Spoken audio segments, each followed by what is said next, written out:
Okay, here we are, buildings and grounds. Rich? Good morning, everyone. Good morning to you. Good morning. If you can't feel the tension rising, it's called the start of school is heading our way. An exciting time. Looking forward to another school year. All right, on Tuesday, the 29th of July, we found that Riverview was partial power and that we were running on the generator. I had contacted Painesville Power. They did come out and they tried to put one of the fuses up on the pole back in place, and when it did, it exploded. Thankfully, the technician on the pole in the bucket was not hurt. After further investigation, they found that our transformer for Riverview Elementary School had blown a hole through the back side of the transformer. It was smoking, and therefore it was no longer working properly. Painesville Power, thank you to them for their effort. They had their field reps contact the shop. They built another transformer for us. They got it installed. I worked with Cleveland Construction. I thank them as well. They talked to their electrician on site for the Riverview project, Rage Electric, and they helped with the secondary and primary disconnect and connect in the field for the transformer. I would say by 4 o'clock that day, the school was back up and running. So thanks to everybody who helped us out with that one. Lamouth over the summer, the gym floor was corrected with its problems and issues. That floor has been completed. The color is down, the striping is down, and I think it looks great with a darker color. So that is good to go. Over the last couple weeks, Vasco Asphalt, they finished patching all the potholes in the parking lots as we contracted them to do. They seal coated. And then as of last night, VBL Striping, excuse me, finished up the high school parking lot. So all schools are completed for the summer. I think they look great. I do have some aerial photos from VBL Striping that I will share with Superintendent Rotino so he can share them with everybody at a future board meeting. If you've noticed, we don't have the hurricane sounding fan in this room anymore. The conference room maintenance did install a mini split, so that's been up and running and working very well from what I could tell. We did leave the univent in the room as well for a secondary heat source in case it gets really cold and the mini split cannot keep up. I don't see that being an issue, but it's nice to have a backup option.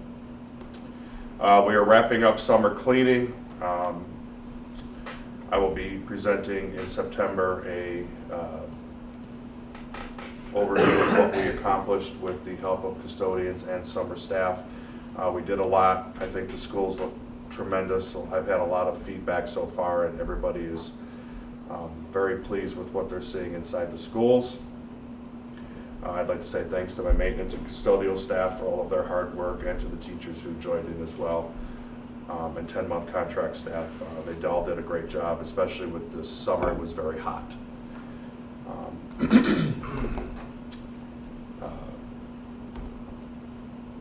Superintendent Rotino has potentially found, with discussing with nutrition, to tap into their honey pot of gold. So I can speak to this one. So Mrs. Gifford came to me, and this is the year where they have to do a spend down of their account per federal regulations. She came to me with some ideas as to how to spend some of this money down. And one of the things as we were walking around and looking at the cooler and the cooler in the high school kitchen and everything else up here, we were walking around with the head cook at the high school, and she said, well, the cafeteria is going to be, there's no windows in the cafeteria anymore. The flow of the kitchen is going to be a little warmer.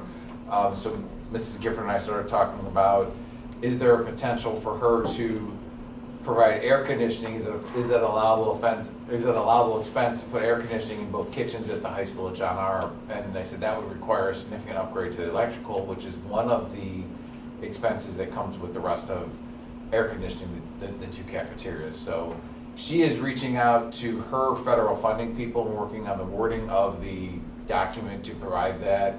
to see if we can do a split project. It cannot be, it has to be through federal funds, so federal procurement rules apply for that. So it's a different type of bidding that goes with it, but we're looking to get some bids to see what that would cost, as well as, because it's a prevailing wage job, as well as moving forward to see if that's something that we can do to provide, a split in that aspect of cooling in both cafeterias, funded predominantly with the upgrades by our nutrition services funds. So we'll provide more information as it comes.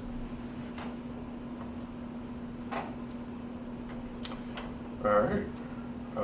Buckeye Modulars, they are down. They are in the process of getting dumpsters as they become available to put the debris in and get it off site, so that is moving forward. The CTE project, they are almost ready to start slinging steel for trussing. They are wrapping up the commons area, the bistro area, the cafeteria, and the kitchen, so we can get in there and get our staff members situated, get their kitchens ready, get the cafeteria furniture moved. That should be wrapped up, I believe, speaking with Roger yesterday, by Thursday. So hopefully Friday we can put all hands on deck to get that ready. I feel confident, unless, God forbid, something happens, we should be ready for school. When is the first day of school? 21st. Teachers arrive on the 18th. The kind of bump out that's in the hallway, Once the door frame was put in yesterday, they have, their goal is to, by Thursday, put the doors on, and that will come off. okay, I just wondered, I figured it was happening, I just wondered when. Do you know when they're doing orientation? Do you know when you're gonna have kids actually wandering around the building? It's Thursday morning. I was just gonna say, just so they're aware, you might wanna give them a heads up that there'll be 8th graders wandering around up I and down the think with hallways. that crowd though, you'll be okay. Yeah, it'll be fine, but you just may wanna let them know that there will be kids, you know what I mean, like a larger number of kids in the building on that day. I think the first session is 9:30 to 11, but I could be wrong, but it's somewhere around there. And speaking with the job soup here for the CT project, he did confirm they can now access all areas through their construction site. Okay. So the access to the media center is no longer. We will go back to what our normal daily operation is, where that's locked down on the outside and it's fob access only. Okay, cool, thank you. And they do have assigned parking spots that they're working. Yes.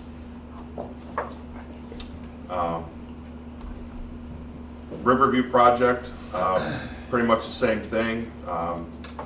They are wrapping up the interior work of the door and the stairwell in order to be operational per the code with the fire department and the building department, so we can start school on the 21st. I think they are still on schedule to finish that up this weekend, and then after that, everything should be on the outside moving forward. Any questions? How much electrical upgrade is needed for the cafeteria?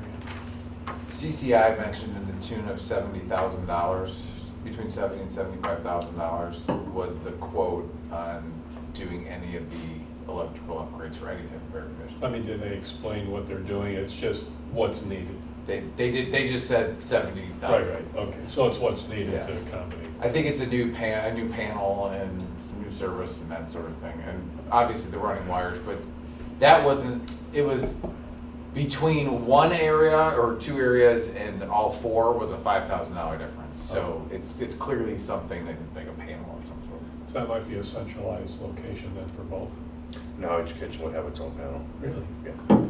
Wow, $5,000. Well, that's great.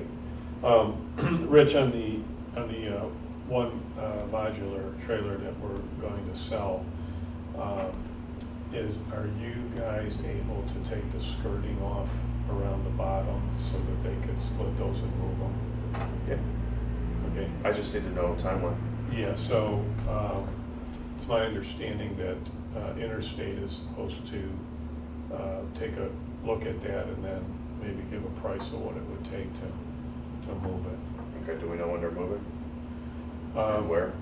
Well, over, Are they gonna go to Concord? yeah, behind Concord. And then I mean, I'm just hoping soon. Paul Hack was tearing those down, and then he's pretty much done. He's got to clean up now, right? Yeah. And then, so they should be able to swing over there and look at it, so I think that that should be real soon. And then scheduling, I would imagine, since they're local, they would be able to act on it. Okay. Yeah, I don't know everything, but I'm guessing that's the case. I can put the word out to the maintenance department to just start taking the time to take off the skirting. This way it's out of the way and done with. Yeah. Okay, and then I'll let you know as soon as I know what kind of price we're looking at. And I'm guessing it's gonna be low enough, and I talked with Jay at Bob's Garage, because he has worked with them, and so he was supposed to contact them and get them over there. And I'm just guessing it's gonna be soon, and the price would be relatively friendly, since I asked them to be friendly since we're a school district. Okay. Yeah, so I'll let you know as soon as I know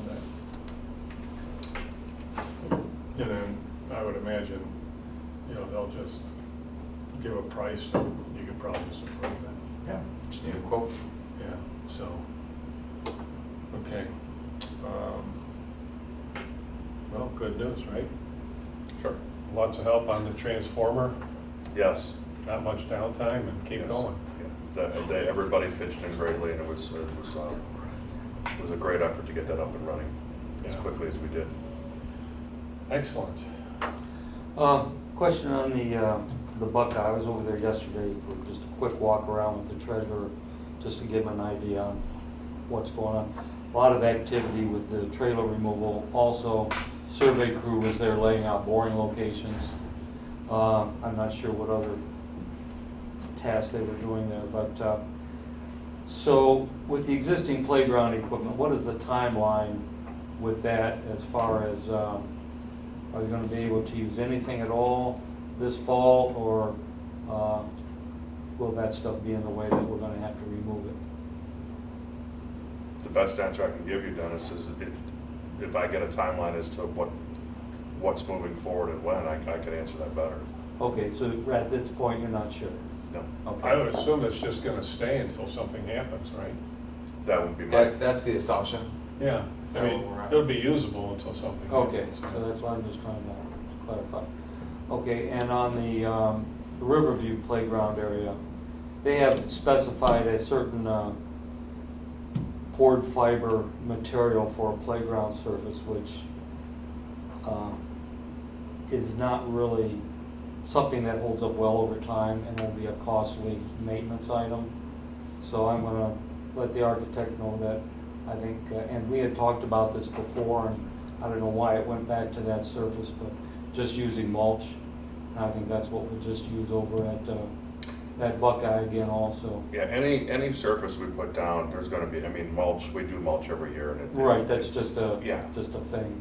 So, I just happened to go over to Concord, across from the new fire station, because they have that pickleball court and a play area there. Uh-huh.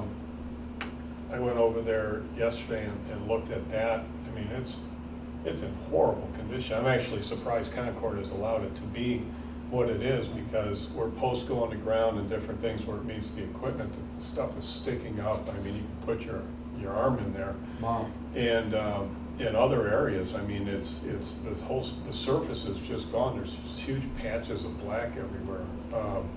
It did not hold up well. Yeah, it's not a maintenance item that we want to be dealing with into the future, so. I think that poured surface may be something that's recommended for our students in wheelchairs, and our preschool typically serves some of those students who are disabled and students with disability. I know mulch provides some challenges for that, so.